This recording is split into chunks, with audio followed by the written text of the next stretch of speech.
Aqui no Jornal da Manhã a gente destaca outro tema importante. O Supremo Tribunal Federal julga amanhã os recursos de Jair Bolsonaro e de Walter Braga Neto para impedir os ministros Alexandre de Moraes, Flávio Dino e Cristiano Zanin de julgarem a denúncia da suposta tentativa de golpe. Marília Ribeiro está de volta, tem os detalhes para a gente. Pois não, Marília? É isso mesmo, Nonato. São recursos que foram apresentados pelas defesas de Jair Bolsonaro e também de Braga Neto. Essa sessão extra ela foi convocada pelo presidente do Supremo Tribunal Federal, Luiz Roberto Barroso. E como você disse, ela começa nessa quarta-feira e deve ser finalizada na quinta. São 3 recursos que serão analisados pelos ministros do Supremo Tribunal Federal. O primeiro deles é a solicitação feita pela defesa de Jair Bolsonaro para que o Supremo Tribunal Federal possa declarar os ministros Cristiano Zanin e Flávio Dino impedidos de julgar o caso. O outro recurso diz respeito em relação ao julgamento. A defesa pede que esse julgamento seja feito em plenário, lá no plenário da Corte, pelo julgamento dos 11 ministros, e não pela primeira turma, como está previsto.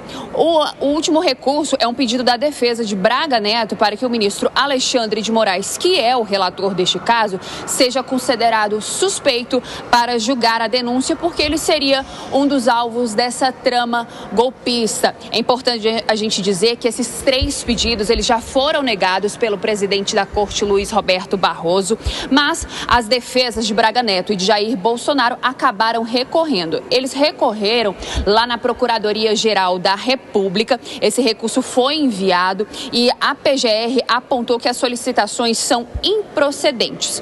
Segundo o Procurador-Geral da República, Paulo Gonet, os advogados não conseguiram apontar elementos comprometedores de imparcialidade de Cristiano Zanin e de Flávio Dino. Então, a partir de amanhã, por volta das 11 horas da manhã, o Supremo Tribunal Federal começa a analisar esses recursos que já foram negados das defesas de Jair Bolsonaro e de Braga Neto.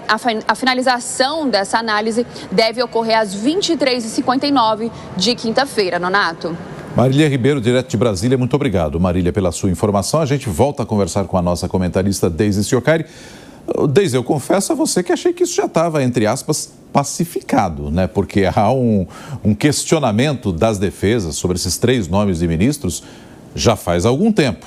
Mas será agora, obviamente, julgado esse recurso novamente e às vésperas da apreciação da denúncia da PGR, né? Nonato, o que a gente consegue entender é que aqui no Brasil não tem a pacificação, né? Eu acho que esse é um problema que a gente ainda vai ver por alguns anos, mas essa convocação da sessão extraordinária pelo ministro Barroso para julgar os pedidos de impedimento e suspeição foi do Flávio Dino, do Zanin e do Alexandre de Moraes, né? Isso reflete uma necessidade de reafirmação da autoridade do STF, né? Quando a gente vê um sintoma de crescente politização do judiciário no Brasil. Então, essa decisão ela deve levar o caso para o plenário, em vez de simplesmente rejeitar monocraticamente os pedidos, mas ela pode ser vista como um esforço para blindar a corte contra acusações de parcialidade, né?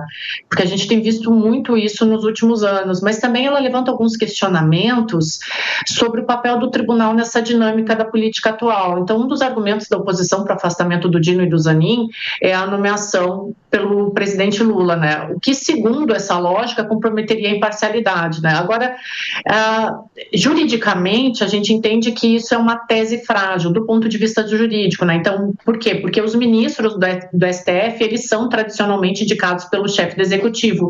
Isso não impede eles de julgar os temas de interesse do governo, né? Então, por isso que até você estranha, né, Nonato, e todo mundo estranha que isso ainda não tenha sido deixado para lá, porque é uma questão já muito conhecida, né? Agora, no caso do Alexandre de Moraes, ela se torna um pouco mais delicada, porque como ele é relator dos inquéritos que investigaram os casos bolsonaristas, ele tem sido uma peça-chave também no embate institucional do STF com os grupos ligados ao ex-presidente Jair Bolsonaro, né? Então a oposição vai tentar de alguma maneira obstruir a narrativa de que o Moraes não poderia julgar esse caso, né? Agora a alegação dificilmente ela tem respaldo jurídico, então a gente deve ver o rito seguindo normalmente, né, com todos os ministros sem nenhum afastamento.